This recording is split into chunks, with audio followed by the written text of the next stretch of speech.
All right. So let's go into action. Let's get physical. And please, whenever you can, go in person. Whenever you can connect with a friend, meet them in person. So hopefully you have friends around you, around where you live, and you can meet them for coffee. You can go to their home and enjoy some quality time with them and play with that in person whenever you can. Now, maybe it's not an option, or maybe it could happen, but in a long, in a few days or weeks, and you'd like some real experience as soon as possible. Don't worry, that's the magic of being of living at the digital age. So you have plenty of opportunities to play with that online as well. And in that case, I my recommendation would be to go as close to in person as possible. So the best would be video, like a Zoom call, like we had the live call of a Zoom, right? Or maybe WhatsApp call, but with video. Whenever you can have both the video and the audio, and you really can feel the vibe of the person. You can see them smile. You can see them give you physical cues. Like when I asked my questions in our call earlier today, I could see Jason Forehand or Jane Luong nodding at me and reacting and smiling, maybe not always, but it definitely gave a different vibe. Sometimes you can hear the smiles of the phone, but to me it's never the same. And obviously the last option would be text or messages. So whenever you can, please go a video if you're online, and of course whenever you can, go in person whenever you can.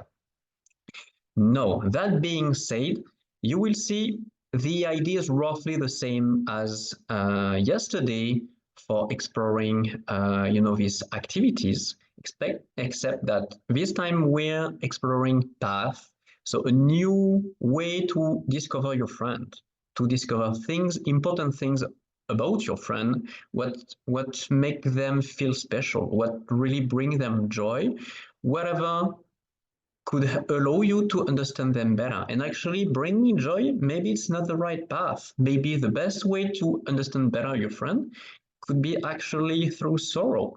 Maybe knowing their deep pains and traumas, and maybe you've never explored that path, and maybe it would be extremely meaningful if they allow, if you feel like it. No pressure, right? But I really invite you to explore something you never considered with that specific friend. And once you've done that, really connecting it with you first. And this time it's a little bit different from the last time. So I invite you to kind of go two different ways.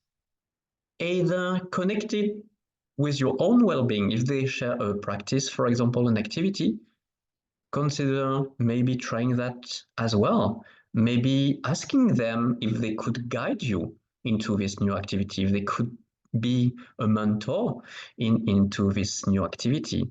Or consider, hey, you know what, that activity, let's say Qigong, for example, I'm a huge fan of Qigong. And maybe you're like, hey, you know what, I researched Qigong. I'm not too sure. Like Chinese medicine, Chinese culture doesn't really appeal to me. But chakras with and or yoga in the Indian culture maybe will appeal to you better. And actually, there are many parallels between both. So maybe you'd rather go in and take that route, or something very different, like natives in Americas, south or north. There are or shamans in Siberia, right? There are many ways where you could connect to something that is of interest for your friend, but tweak it your way. Remember, you're a misfit. You don't want to bend to any other way, but you want to be curious. You want to be open-minded and curious, and welcome something that actually might bring you tons and tons of joy and goodness in your life. So this is my invitation to you. connect whatever your friend shared with you to your own well-being. And if you decide to go to take the sorrow path, maybe some of their pain, maybe some of their trauma will actually steer your own pain and trauma. And I'm not telling you to really kind of go chaotic and really bring very bad and nasty things inside of you, but actually it might be a powerful way for you to heal as well, and heal side by side your friend. And imagine doing a healing journey with your friend. Imagine how powerful it could be, what it could do to your relationship. So I'm inviting you to consider that as well. Obviously not for everyone. Obviously only if really you feel your friend could be okay with that, and you will obviously have to ask them if they are on board with that idea.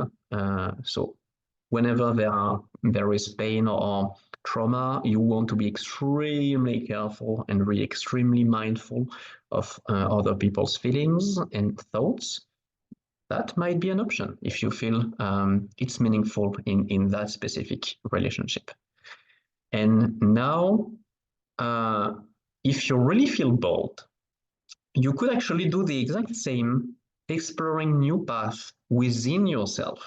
The same kind of questions you would ask your friend, trying to actually explore and know yourself better. And that one might be tricky to do by yourself. So in that case, actually, you might want to bring a friend along.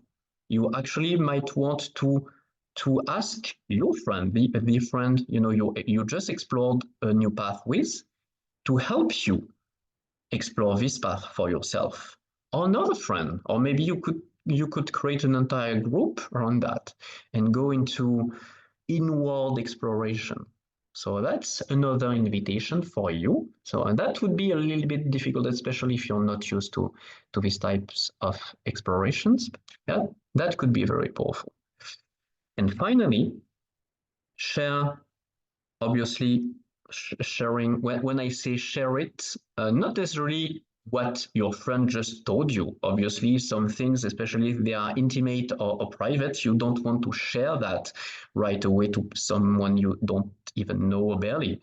But share that idea of a path, share that new concept, and actually explore this new path with that connection as well, if you feel the relationship is ripe enough to try that. And in doubt, just ask. Ask them how they would feel. Like you can tell them you're into a challenge with this weirdo French, and you'd like to play a game and to explore, and ask them, hey, would you like to play with me? And worst case scenario, they will tell you, hey, you know what? Nah, I don't feel like it. Oh, that's okay. Actually, it would be an excellent exercise to build your resistance to rejection. So yeah, actually, it could be an excellent opportunity to build that muscle as well. So you might want to play with that and share that idea of exploring new path with connections as well, and see how it can connect people and how you can create links and connect dots between people thanks to just one question or maybe a couple of questions. And yeah, remember that core idea. It was ask, listen, and tease. So the idea was, once again, start with questions, powerful questions, meaningful questions, deep questions. Then listen carefully and hopefully take notes, not necessarily on paper, but at least in your head. Really pay attention deeply. And actually, you might want to play with the third one with connections.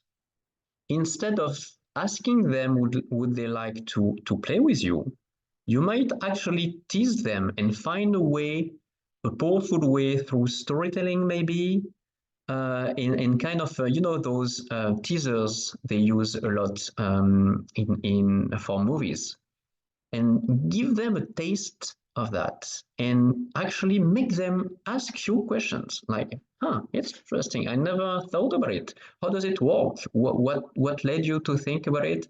So actually, how could you make your connections come to you instead of asking them to play with you? How could you make your connections wish to play with you and ask you questions? So that's my invitation. I'll let you play with that and we'll see. Maybe you would like that so much that actually you would like to kind of build a practice around that, do that on a regular basis. But we'll get there in time. So for now, I'll let you digest all of this. I'll let you start playing and please schedule for this week. Remember, it's a challenge. Don't start saying, yeah, I will do that whenever I have time. If you don't carve out the time, it won't happen. If you don't start stretching, if you don't start flexing that muscle, it won't happen. So is it important for you? Would you like to see real new movement in your social life? Would you like some sparks, some real social alchemy stirring inside of your social life? If so, you might want to start playing seriously with that. At least just a tiny bit. You don't have to go full out right away. Just try it, just a nibble and see how it goes. And I wish you a wonderful rest of your day and see you for our second call. So either tomorrow or later today.